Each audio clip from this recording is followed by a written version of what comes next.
Hawa wanaitwa Waasmat. Ni kabila la kutisha wanaoishi porini ambao hawajachanganyika kabisa na dunia yenu.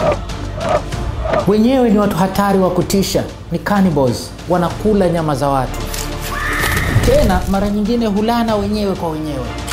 Iko familia ya kitajiri sana duniani inaitwa familia ya Rockefeller. Katika familia hiyo akawepo kijana mdogo wa miaka 23, jina lake Michael Rockefeller. Akafanya mpango wa kifo kwenda katika kijiji cha hao Waasmat na kwenda kutekeleza wizi, kuwaibia vitu vyao vya thamani zaidi. Akatoroka na kukimbia kurudi kwao. Siku moja asubuhi wakaamka na kukuta mali zao za thamani zaidi zimeibwa. Laana ikamsaka huko aliko na kumkamata, kumrudisha, kumdondosha mikononi mwa Waasmat.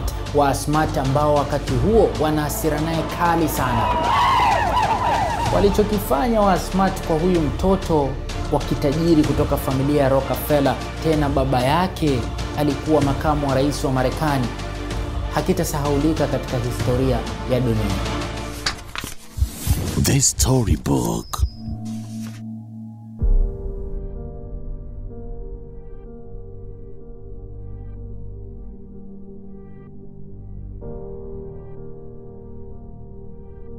Iko familia moja tajiri sana, wanaitwa Rockefeller. Wapenzi wa kuchimba mambo wanajua nguvu na ushawishi wa familia hii, ushawishi wa kifedha na maamuzi ya mustakabali wa Marekani na hata dunia nzima.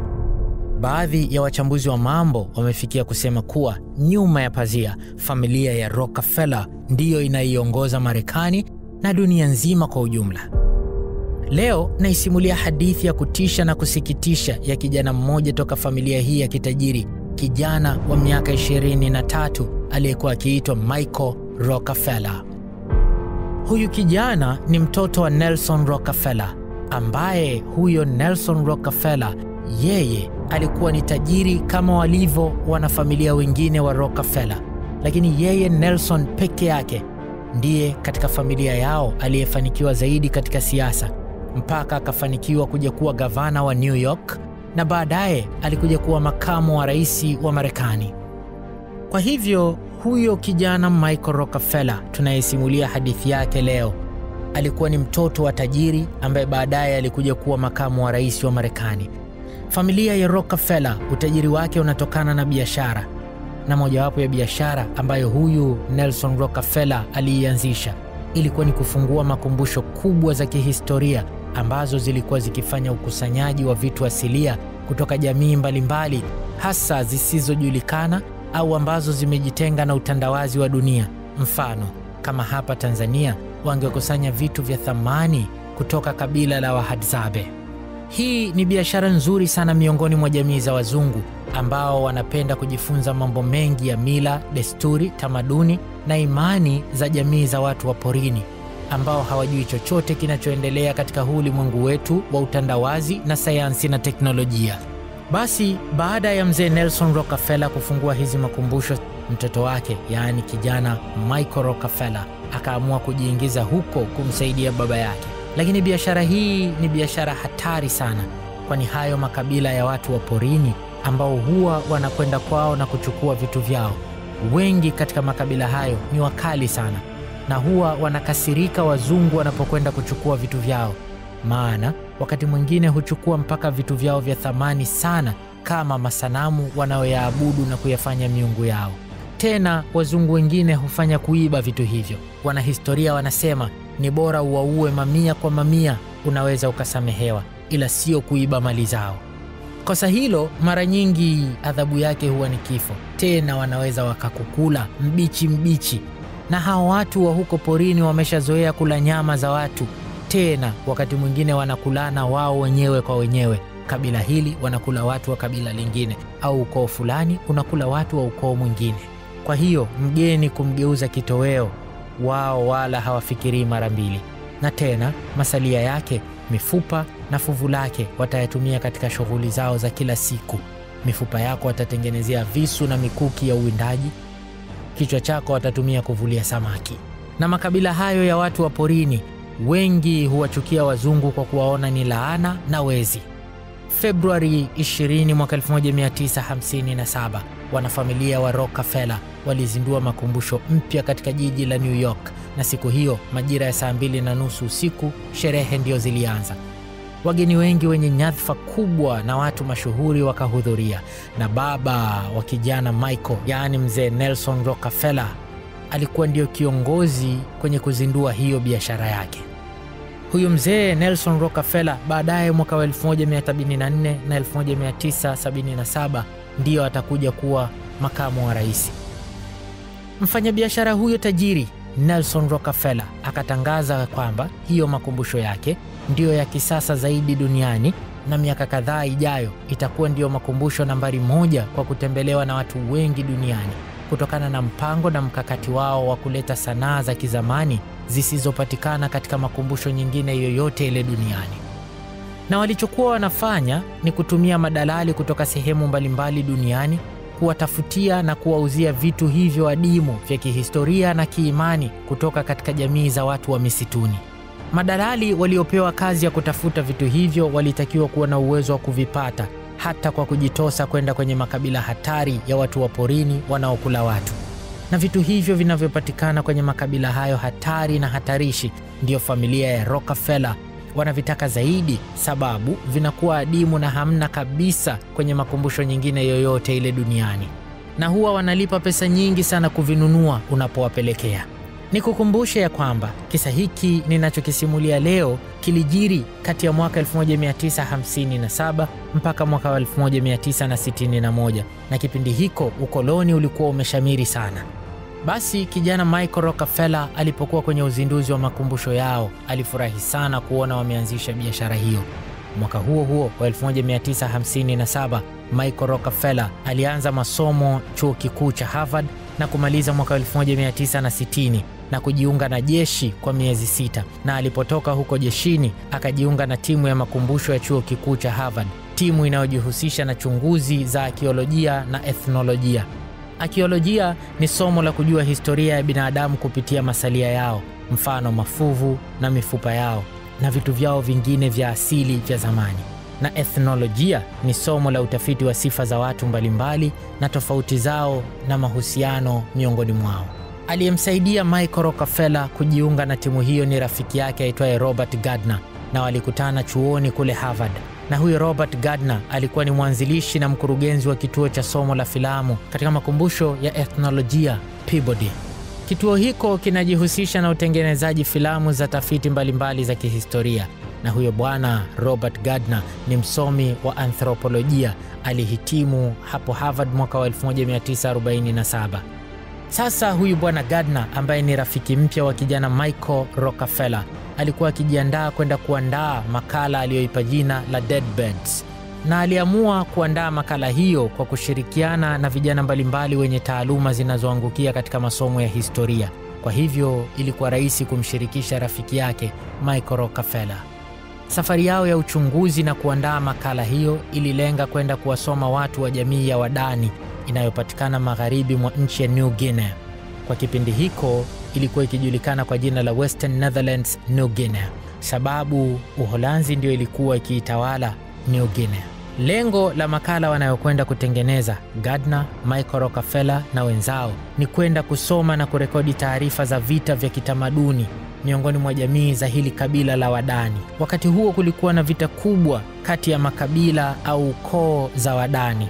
Walikuwa wakipigana na kuuana, kisha washindi wanakula nyama ya wale waliowashinda. Sababu za kupigana kwao miongoni mwake ilikuwa kama jamii fulani imeonyesha kupokea tamaduni za watu wa nje wasiokuwa Wadani, mfano kupokea tamaduni za wazungu au kuruhusu kupokea Ukristo katika jamii zao, basi hapo ilikuwa vita inaingia. Lakini wakawa wakipigana kwa sababu zingine pia. Gardner aliposikia kisa cha hao watu wa kabila moja lakini wanapigana na kuuana na kulana nyama, akaona ya kwamba hiyo ni fursa ya kutengeneza pesa nyingi, kwani makala hiyo itakuwa ni kivutio kwa watu wengi. Basi mwanzoni mwa mwaka 1961 Gardner na Michael na wenzao wakaanza safari ya kuelekea magharibi mwa New Guinea, ambako wakapokelewa na utawala wa kikoloni. Wakapewa watu wa kuwasaidia kuwaongoza kuwapeleka huko porini kwa watu hao wa msituni, lakini pia wakashauriwa vyema namna ya kuishi huko wakati wote wa kazi yao, pamoja na kushauriwa kwamba wanunue zawadi za kuwapelekea hao watu wa msituni kama vile vioo, mashoka, visu, mapanga, vilevi na vinginevyo. Wakachukua boti binafsi ya kukodi na kuanza safari. Kwa kipindi hicho usafiri mkuu ulikuwa ni boti, hakukuwa na barabara wala ndege inayoweza kukufikisha huko. Wakafika salama huko msituni kwa watu wa kabila la Wadani na wakapelekwa kwa viongozi wa makabila hayo na kutambulishwa. Wakaeleza na nia yao ya kwamba wamekwenda hapo kuwa rekodi tu, kutengeneza filamu kuhusu maisha yao. Walipokelewa na hao watu wa makabila ya msituni na wakapewa masharti yatakayowafanya wapewe ushirikiano wanaotaka. Mfano, kutojihusisha kimapenzi na watu wao, yaani mzungu aliyetoka huko asije pale na kuanza kutamani watu wa kijiji kile miongoni mwa wale Wadani na kutaka kufanya naye mapenzi. Pili, kutofanya mapenzi wenyewe kwa wenyewe, yaani hao wazungu waliokuja pale wasije wakainajisi ardhi ile kwa kufanya mapenzi wakiwa pale. Tatu, kutokuiba mali yoyote wanayoikuta pale. Na 4, kuheshimu mila na desturi zao ikiwemo miungu yao. Hii ya 4 inamaanisha pia hawaruhusiwi kwenda pale na kuanza kunadi dini zao mpya za miungu yao ya kizungu waliotoka nayo huko. Timu nzima ikawa haina shida kufuata masharti hayo. Na kiongozi wao Gardner ni mzoefu wa safari kama hizo kwa kutembelea mabara tofauti tofauti. Na alikuwa akijua umuhimu wa kuheshimu mila na desturi za wenyeji wao na kujua madhara ambayo yanaweza kujitokeza endapo ukikiuka masharti yao. Basi Gardner na rafiki yake Michael na wenzao wakatengeneza mahema na kuanza kazi. Haikuwa rahisi kuyazoea mazingira hayo ya kuishi msituni, lakini siku zikaenda, wakaendelea na kazi. Ila kijana Michael Rockefeller akawa anashuhudia sanaa na vitu vya kizamani vya kihistoria na vya kiimani ambavyo kama akivichukua na kuvipeleka kwenye makumbusho yao, basi vitu hivyo vitakuwa ni mali za thamani sana. Michael Rockefeller akaingia tamaa na kuanza kuwaomba anunue vitu hivyo au wabadilishane nao, awape zawadi alizonunua na wao wampe vitu hivyo. Ila watu hao wa msituni wa kabila la Wadani wakawa wanamkatalia.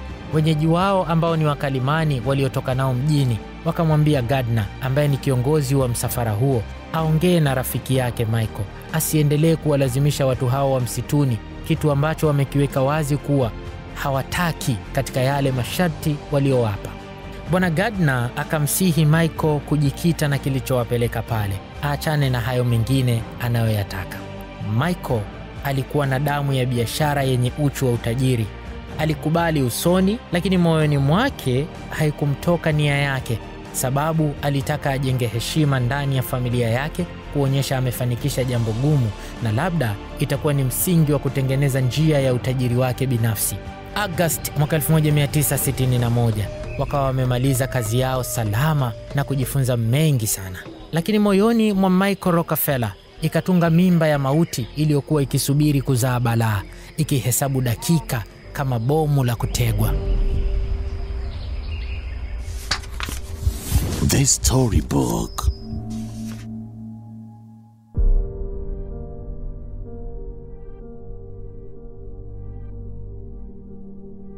Waliporudi nyumbani kwao Marekani, Michael Rockefeller akaeleza familia yake juu ya vitu adimu alivyoviona katika jamii za hao watu wa msituni, na akawaonesha na ushahidi wa picha alizozipiga huko. Lakini akala kiapo ya kwamba atarudi tena kule porini msituni, ila mara hii akienda yeye ndo atakuwa kiongozi wa msafara. Hataki kwenda na Gardner, anataka aende yeye mwenyewe na watu wake atawachagua yeye, kwa maana hataki kupangiwa cha kufanya atakapokwenda huko. Na akaamini kuwa ameshajua namna ya kuwashawishi wale watu wa msituni, sababu kwa siku kadhaa ameishi nao na kuyasoma mambo yao mengi.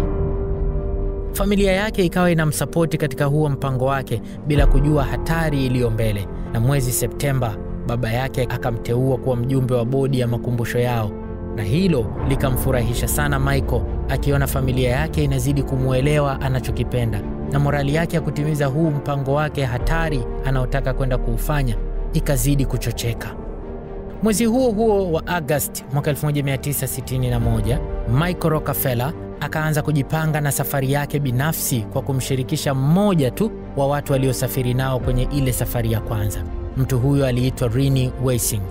Alimchagua huyo sababu aliona wanafanana itikadi zao, na kweli walikuwa na bondi nzuri, na hata alipomshirikisha wazo lake hili la hatari hakumpinga. Wakakubaliana kuto kumshirikisha mtu mwingine yoyote yule, na kwamba watatoka kwenda huko New Guinea wakiwa wawili tu, na wakifika huko ndio wataongeza timu ya watu wengine. Na walikubaliana hivi sasa wasiende tena kule walikokwenda safari yao ya kwanza, bali safari hii waende mashariki mwa New Guinea. Huko kuna jamii ya watu wa porini waitwao wa Asmat, ambao wanafanana na wale wa magharibi mwa New Guinea hata kwa muonekano. Hatari ilikuwa ni kwamba jamii hii ya Waasmat ina makabila na koo nyingi ambazo husifika kwa ukali na kuwa watata sana. Na wanakopatikana hawa Waasmat ndiko ambako mpaka miaka hiyo ya 60 asilimia kubwa ya jamii zake walikuwa hawajawahi kukutana na watu weupe, yaani wazungu. Wanasikia tu kuna watu wanaitwa wazungu ambao wao waliwatafsiri kuwa ni mashetani, na wanapokanyaga kwenye ardhi yako wanakuja na laana. Kutokana na jamii za watu wa porini wa Asmat kuwa ni watu wa kutisha na jamii hatari, imepelekea vitu au sanaa zao za kizamani kuwa adimu sana, kwani ni ngumu kuzipata, na familia ya Rockefeller ndio wanataka vitu hivyo, kwa maana ndio vitakavyowapa wateja wengi zaidi kutembelea makumbusho yao. Basi kijana Michael Rockefeller akaanza safari ya kuelekea huko mashariki mwa New Guinea. Na kwa hao wa Asmat, taratibu zikawa ni zile zile kuhusu nini wanaruhusiwa kufanya na nini ni mwiko. Ni kukumbusha masharti yao ni kwamba kutojihusisha kimapenzi na watu wao, yaani Waasmati, yaani wazungu wasije kufanya mapenzi kwa kushirikiana na Waasmati. Pili, kutofanya mapenzi ya wenyewe kwa wenyewe, wale wazungu wenyewe kwa wenyewe wasije kufanya mapenzi watakapokuwa kwenye ardhi ile. Tatu, kutoiba mali zao. 4, kuheshimu mila na desturi zao, ikiwemo miungu yao. Michael Rockefeller alipokuwa akienda huko alitafuta wenyeji wa kupanua timu yao, na aliwapata watu wawili ambao pia ndio walikuwa wakalimani wakisaidia mawasiliano baina ya Michael na hao watu wa msituni wa Asmat. Na wakati wanakwenda kule, kama kawaida, walinunua zawadi nyingi kwa ajili ya kwenda kuwashawishi, hasa nguo na tumbaku. Wanapenda sana tumbaku wale watu wa huko msituni. Kwa hivyo wakawabebea matumbaku na nguo za kutosha. Safari yao wakalenga kufikia katika kijiji cha Otsjanep, kijiji ambacho chenyewe kilikuwa kinaonyesha kuwa na Waasmat ambao kidogo ni wakarimu, sio wakali kama wa jamii zingine. Lakini hata hapo kijiji cha Otsjanep, viongozi wake wakawaambia hawawezi kuwauzia au kubadilishana nao vitu vyao vya asili vya ibada na historia yao, ila kuna ambavyo inawezekana kuwapa, mfano mishale, upinde, ngao, mikuki na vinginevyo, yaani vile vitu visivyo na umuhimu sana, visivyo vya kiimani, vile vitu ambavyo ni vifaa tu vya kufanyia kazi, ambavyo hata wakiwapa bado wanaweza kuvitengeneza vingine na kuendelea na maisha yao. Lakini kwa Michael Rockefeller na familia yake, vitu hivyo sivyo wanavyovitaka, ila wakaona ni mwanzo mzuri kufikia wanachokilenga kukifanikisha. Michael na wenzake wakajifanya kama wameridhika, wakachukua hiyo mishale na upinde na ngao na vinginevyo, na wao wakawapa wale wa Asmat zawadi za nguo na tumbaku. Wakawashawishi viongozi wa wale wa Asmat wawape mtu mmoja kutoka katika kabila lao, mtu ambaye awasaidie kuwafikisha katika vijiji vingine pia, kwa maana mtu huyo atakuwa anapajua vizuri. Lengo lao lilikuwa ni kumtumia mtu huyo kama daraja, ili wanapokwenda naye huko iwe rahisi kupokelewa, lakini pia iwe rahisi kuaminika. Na Michael akapanga njama ya kwamba wakienda huko watadanganya kujifanya huku walikotoka Otsjanep wamepewa mpaka vitu vingine vya thamani vya kihistoria na kiimani, hawajaishia kupewa mishale tu. Na wakisema hivyo wakaamini huko katika vijiji vingine wanavyokwenda, watu wake wataona basi kama huko wenzetu wamewapa vitu hivyo, basi hata na sisi tunaweza kuwapa. Lakini pamoja na kusema uongo huo mkubwa, bado hawakufanikiwa kupata wanachokitaka, zaidi tu ya vitu vile vile kama walivyovipata kule Otsjanep. Walizunguka kwa wiki 3 katika vijiji jumla 13, lakini hawakufanikiwa kuambulia vitu vya msingi walivyokuwa wakivitaka wao. Basi mwishowe wakaamua kurudi pale Otjanep kwa ajili ya kujiandaa sasa na safari, wakilenga kujiandaa kuvituma vile vitu walivyovipata viende Marekani. Lakini kwa vile hawajapata wanachokitaka bado, Michael Rockefeller akaamua kwamba bado waendelee kuwepo akitafuta namna, na akili yake ikampa wazo kwamba watu hawa hawawezi kukubali kutupa vitu vyao vya thamani. Hapa cha kufanya ni kuwaibia. Michael Rockefeller na yule Marekani mwenzie Rene Wessing wakawa tayari kutimiza wizi huo ambao ni mpango hatari wa kifo, ila wenyeji wao wale wawili walikuwa hawataki kushiriki. Lakini Michael akatumia nguvu ya fedha, wakawashawishi kwa kuwaahidi kuwalipa fedha nyingi, na watu wale wakaingia tamaa na kukubali kushiriki dhambi hiyo ya wizi. Kwa vile wale watu wa kijiji cha Otjanep walikuwa wameshawaona wakina Michael Rockefeller kwa muda mrefu, wakawa wamewaamini, hivyo hawakuwa wakiwalinda sana. Na Michael Rockefeller na wenzake wakatumia mwanya huo wa kuachiwa wakiwa huru kutekeleza uhalifu wao. Siku moja usiku wa manane wakafanya uharamia wao wa kuiba baadhi ya sanaa za zamani ambazo wenyewe wamezitunza kwa kuzirithi kutoka kwa vizazi vya zamani, na zingine ni miungu yao. Asubuhi watu wa Otjanep wanaamka wanakuta mungu wao kaibiwa pamoja na vitu vingine vya msingi. Wizi wao ukafanikiwa na wakaiba vitu hivyo na kutoroka navyo kurudi mjini, huku wakiacha kilio kizito kule kabila la Waasmat wa kijiji cha Otjanep. Mungu kaibwa pamoja na vitu vingine vya msingi. Moja kwa moja Michael Rockefeller akarudi haraka Marekani nyumbani kwao na kupeleka vitu hivyo kwa familia yake. Wazazi wake Michael wakajivunia sana na kumwona ni shujaa, maana madalali walikuwa wakihangaika usiku na mchana kupata vitu hivyo lakini hawakufanikiwa. Michael hakuwaambia ukweli kwamba kwanza ameiba vitu hivyo, lakini pili amewaibia watu ambao ni hatari sana. Kama wangeshtukia nia yake basi wangemuua. Michael alificha kwa maana alijua kama wazazi wake walijua anachezea uhai wake kiasi hiko, basi wasingemruhusu kuendelea tena na safari za kwenda huko misituni. Yule rafiki yake Michael aitwaye Gardner akashangaa sana, sababu anazijua vyema zile jamii za watu wa msituni, lakini hakutaka kuleta umbea wala kuuliza mengi. Akakaa kimya.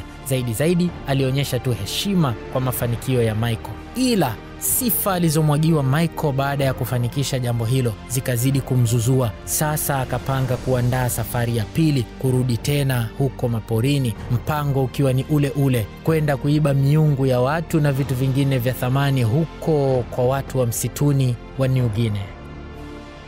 Michael Rockefeller na Rene Wessing wakashawishiana na kukubaliana kurudi tena katikati ya mwezi Novemba mwaka 1961. Yaani walipumzika kwa wiki chache tu, kisha wakapanga kurudi tena kwenda huko. Na mara hii wakasema hawatokwenda katika vijiji 13 vile walivyokwenda mwanzo, sababu huenda washapeana taarifa ya wizi ule na wakienda huko watakamatwa. Wakapanga waende katika vijiji vingine vya ukanda ule ule wa Asmat, lakini maeneo ya kusini huko.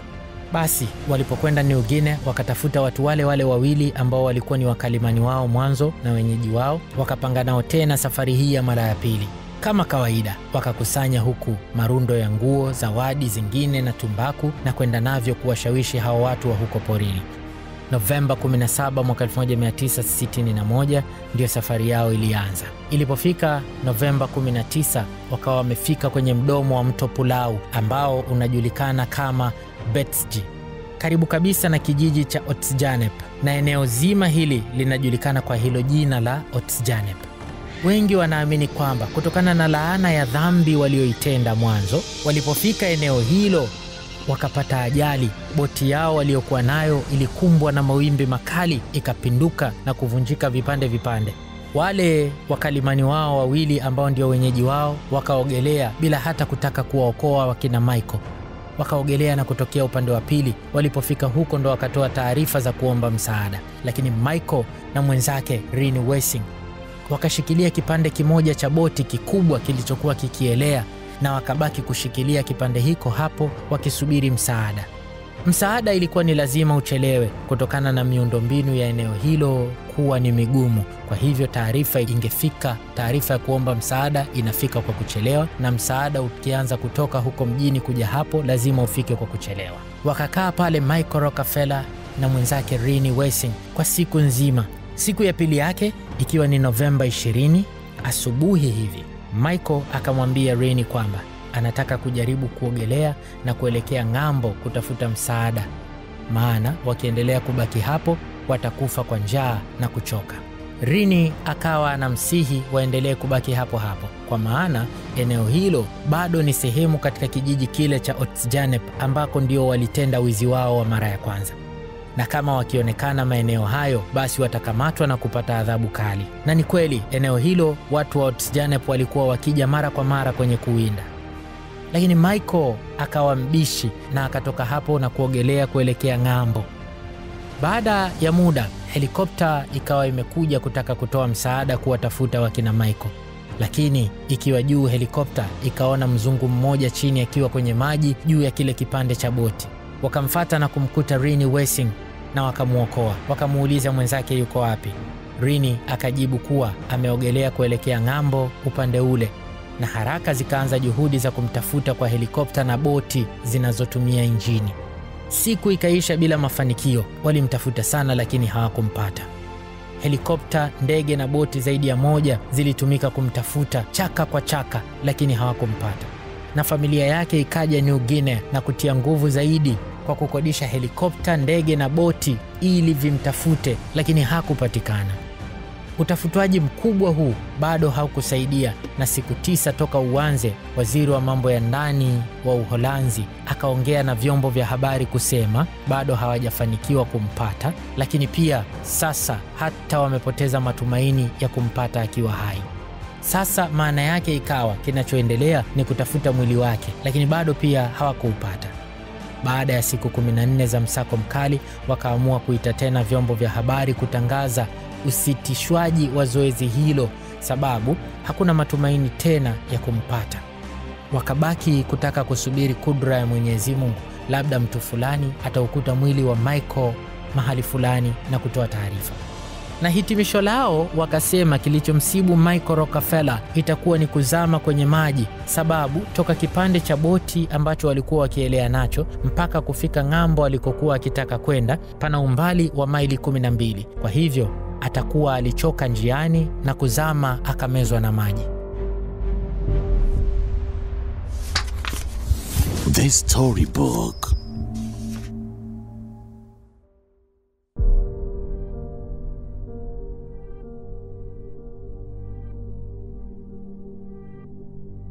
Baada ya siku 14 za kumtafuta Michael Rockefeller bila mafanikio, Uholanzi ambao ndio wakoloni waliokuwa wakiitawala New Guinea wakawa wamejiridhisha kuwa kulingana na mazingira ya upoteaji wa kijana Michael, basi hawawezi kumpata akiwa hai, na Uholanzi ni kama wakawa wamesimamisha juhudi zao za kuendelea kumtafuta, isipokuwa wanasubiri kumpata kwa bahati ikiwa watapata taarifa za kuonekana kwa masalia ya mwili wake mahala fulani.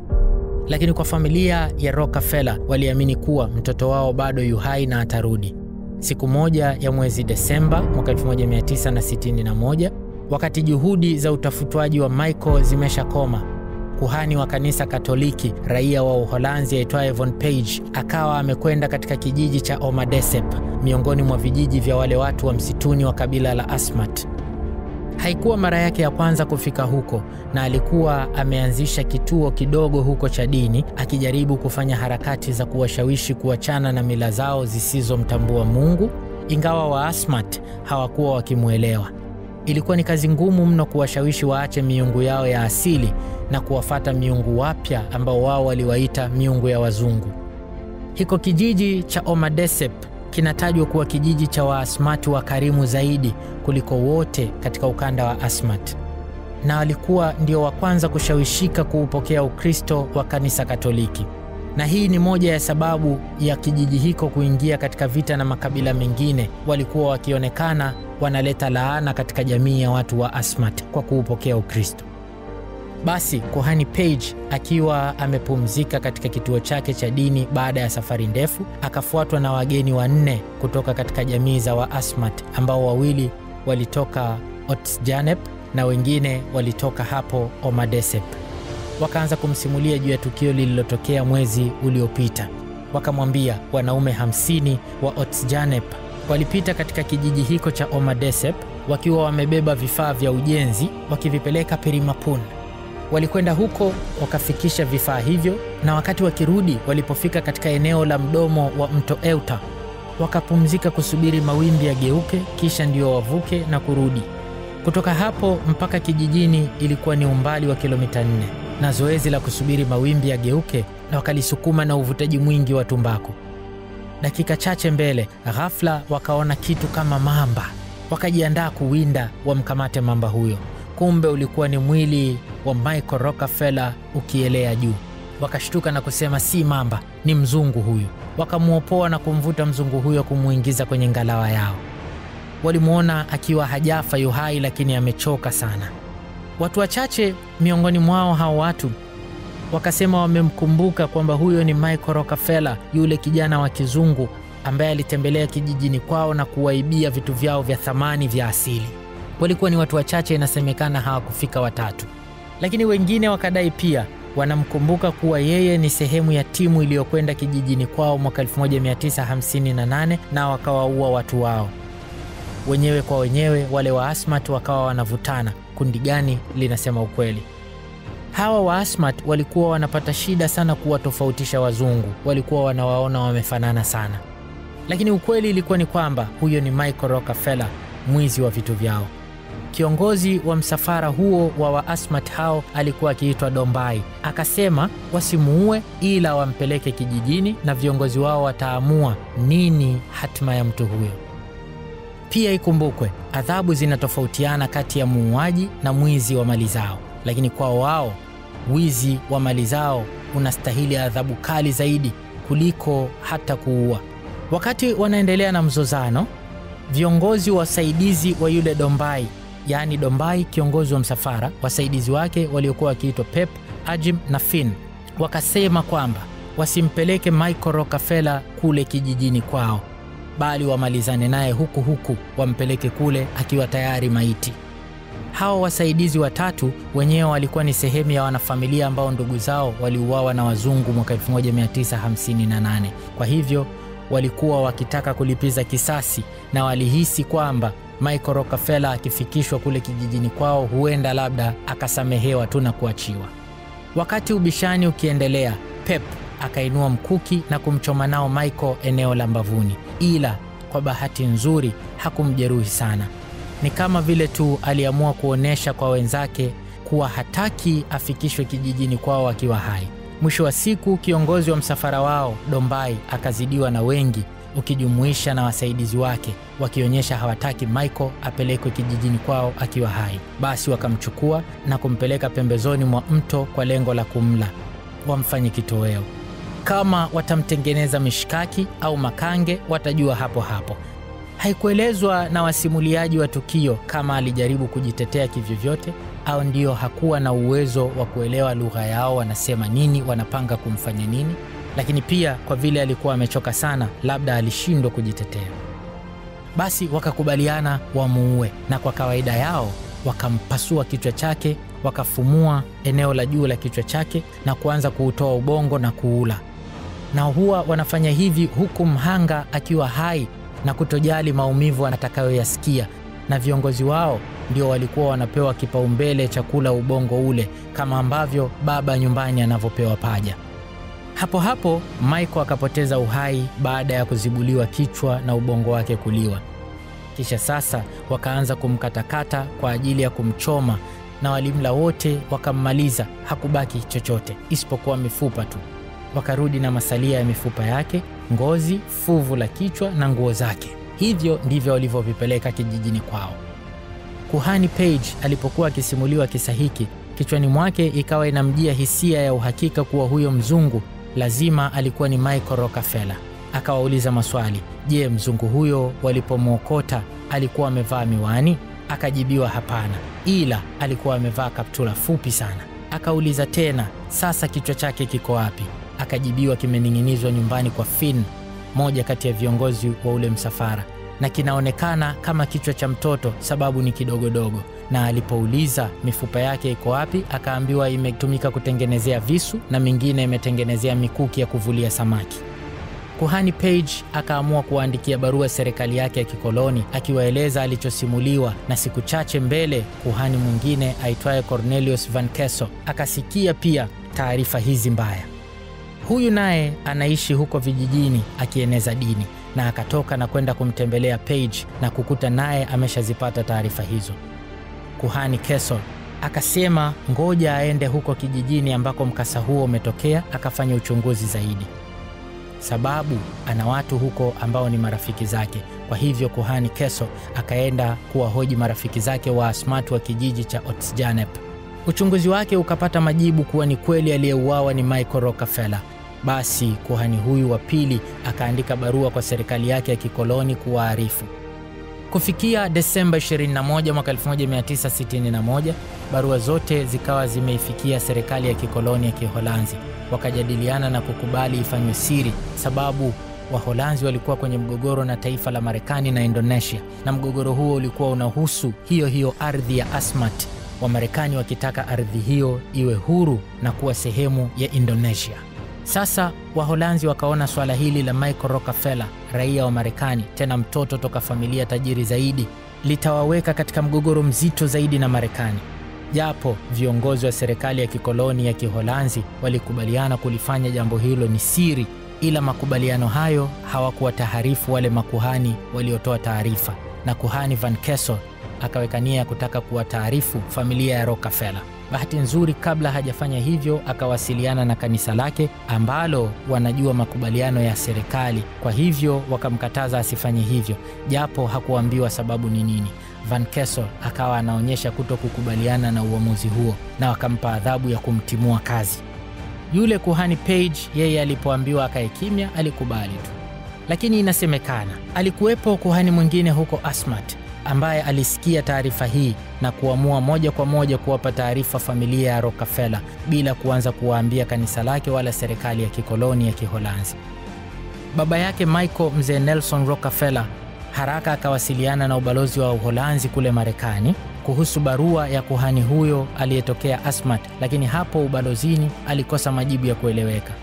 Siku chache mbele, aliyekuwa waziri wa mambo ya nje wa Uholanzi kwa wakati huo, Bwana Joseph Lans, akasema hizo tetesi wamezipata mapema na kuzichunguza tayari, lakini wamebaini hamna kitu kama hicho, na sababu ya kifo cha Michael Rockefeller ni ile ile kuzama kwenye maji. Lakini hayo yalionekana ni majibu mepesi, na presha ya kutaka kusaka taarifa zaidi ikawafanya Waholanzi kuamua mwanzoni mwa mwaka 1962 kumtuma mpelelezi aitwaye Van de Waal.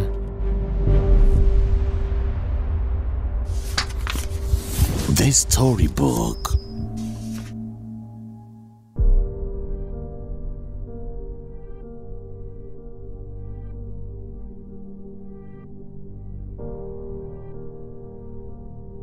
Van de Waal akafanya safari na kwenda huko katika jamii za Waasmat. Akapokewa na kuhani Anthony Van de Waal, ambaye huyu alirithi nafasi ya Van Kessel baada ya kutimuliwa. Alifikia hapo ili apate usaidizi wa kupata ushirikiano kwa Waasmat wa kijiji cha Otsjanep, maana hali ya hatari imekuwa kubwa, na pia kijiji hicho kimetoka kwenye maumivu makali ya kuwapoteza wapendwa wao wengi ndani ya muda mfupi. Baada tu ya tukio la kumuua Michael Rockefeller, kijiji cha Otsjanep kilikumbwa na kipindupindu kikali, na watu wa kijiji hiko walikufa wengi, na wengi waliobaki wakaamini hiyo ni laana iliyotokana na yule mzungu waliyemuua. Viongozi wa Otsjanep wakampokea yule mpelelezi ambaye ilikuwa laghai, alikwenda na zawadi nyingi sana kwao, na wakakaa naye kwa miezi 3 bila ya kujua kuwa yuko pale kuchunguza tu juu ya mkasa wa kijana Michael. Ilimchukua miezi 3 kumaliza kazi yake. Alitumia akili ya ujasusi kuwashawishi kuwa lile pigo la kipindupindu limetokana na kuhifadhi au kuzika masalia ya yule mzungu pale katika ardhi yao, na akawadanganya kuwa ameshawahi kushuhudia tukio kama hilo kule kwao. Basi viongozi wa kijiji kile wakaagiza mabaki yale ya Michael Rockefeller yafukuliwe, na kwa bahati walipoyafukua tu na ule ugonjwa wa kipindupindu ukaondoka, ndio wakazidi kumwamini yule mpelelezi. Sasa wakashauriwa na mpelelezi Van de Waal kuwa mabaki hayo yaondoshwe kabisa katika ardhi yao ili ugonjwa huo usirudi tena. wakaamua kuyachukua hayo mabaki na kumkabidhi Van der Waal ayapeleke mbali anakojua yeye. Kumbe ndio wamemrahisishia kazi, na sasa akarudi na ushahidi kuthibitisha uchunguzi wake ya kwamba ni kweli Michael Rockefeller ameuawa kwa sababu ile ile iliyosemwa na wale makuhani. Yule mpelelezi aliporudi nyumbani akawakabidhi wakubwa zake mabaki hayo, na fuvu lilionekana kupasuliwa kweli kuthibitisha stori ya wale wazawa ya kwamba ni kweli aliuawa kwa kuanza kuliwa ubongo wake. Ripoti na shahidi hizi inaaminika kuwa hazikubadilisha msimamo wa serikali ya kikoloni ya Kiholanzi ya kipindi hiko. Na pia serikali hiyo ya kikoloni ya Kiholanzi ya wakati huo ikaamua rekodi zote hizi izifiche na kuzitupilia mbali ambako hazijulikani zilipo mpaka sasa. Inasemwa kwamba mpaka barua pamoja na mawasiliano yote ambayo yalimuongelea Rockefeller nayo yalifichwa na kutupwa mbali ambako hayajulikani yalipo. Walidhamiria kusimamia na kulinda maslahi yao kwa kuendelea kunadi kwamba kijana Michael Rockefeller amekufa kifo cha maji kama walivyosema mwanzo. Mwaka 1964, familia ya Rockefeller ikiendelea kutokujua ukweli, ikatambua rasmi kwamba mpendwa wao amefariki, na mpaka baba yake anafariki mwaka 1979 na mama yake anafariki mwaka 1999, hawakujua ukweli kuhusu mtoto wao Michael Rockefeller. Ile siri ya kwamba ameuawa vipi ilitunzwa vyema na serikali ya wakoloni wa Kiholanzi. Lakini ripoti za ukweli wa kifo cha Michael Rockefeller zikaja kujulikana miaka ya 2000. Mwaka 2014 kulitoka kitabu kilichoitwa Savage Harvest: A Tale of Cannibals, Colonialism and Michael Rockefeller's Tragic Quest for Primitive Art. Kitabu hiki kikagongelea msumari zaidi ukweli na uthibitisho wa kwamba Michael Rockefeller aliuawa kikatili na wale jamii ya Waasmat kwa kumzibua kichwa chake na kula ubongo wake kisha kumla mwili mzima. Mwandishi wa kitabu hiko Karl Hoffman alifika kabisa Asmat, ambao ni jimbo la Indonesia kwa sasa, na akapata ushahidi mwingi kuhusiana na kisa hiko. Akaonana pia na makuhani ambao walikuwa hai bado, na walimueleza kisa hicho kiupana sana kuliko waandishi wengine wote waliowahi kukisimulia. Makabila ya ukanda wa Asmat toka katikati ya miaka ya 1990 wameacha tabia ya kula nyama za watu, ingawa inadaiwa kuwa yapo matukio ya hapa na pale, lakini machache sana ambayo kuna baadhi ya watu wa Asmat ambao hula binadamu wengine. The Storybook. Mwanadamu anapozaliwa ni kama tunda apple lililotoka kwenye mti wake, liko timilifu hivi. Utimilifu wa mwanadamu kwa wakati ule ni kwamba yeye anakuwa na mawazo yake halisi, namna yake ya kuona mambo. Hata akikutana na jambo atafanya maamuzi kulingana na yeye anavyoona. Lakini mwanadamu yule anaanza kubadilika na kuwa kiumbe kipya pale tu anapoanza kuelewa dunia inataka aweje. Familia yake itaanza kumhubiria, ongea hivi, cheka hivi, wasiliana na watu katika namna hii, amiliana na watu kwenye namna hii. Pale kiumbe kile kinaanza kubadilika na kuwa kiumbe kingine kipya. Anakwenda shule, walimu wake wanamfundisha vingine vya kumbadilisha maarifa yake halisi na kuwa kiumbe mpya ambaye wanataka tu lazima aingiliane na kumatch na dunia ulimwengu ulivyo. Ulimwengu mzima utambadilisha huyu mwanadamu hata kwa mahubiri ya dini, mpaka kikawa kiumbe kipya ambacho kinaamini mambo sahihi ya kufanya ni kulingana tu na dunia inavyoyatazama.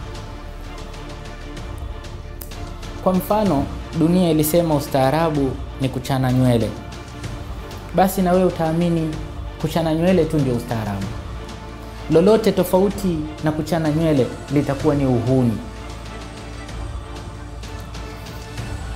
Lakini hilo linaweza kuwa jambo jema kwa mtu ambaye mawazo yake yamefungika kuifurahisha dunia.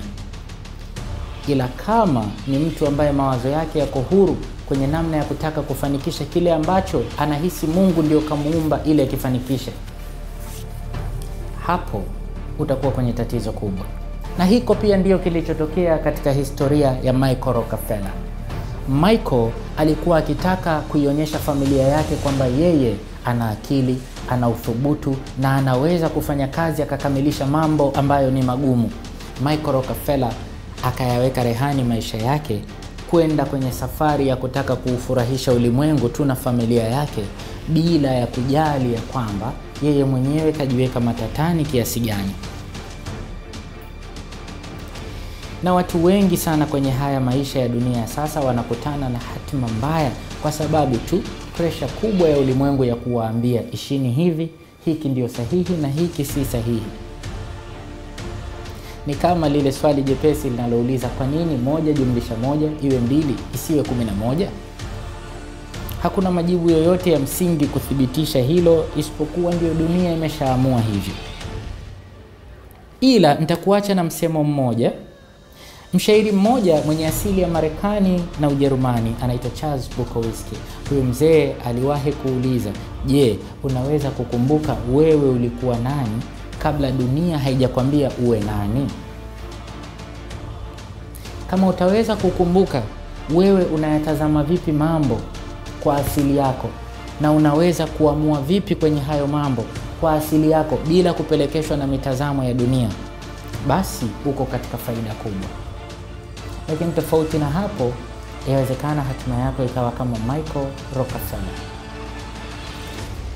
The Storybook hii leo naihitimisha hivyo. Jina langu Jamal Mustafa Jamal April, Professor.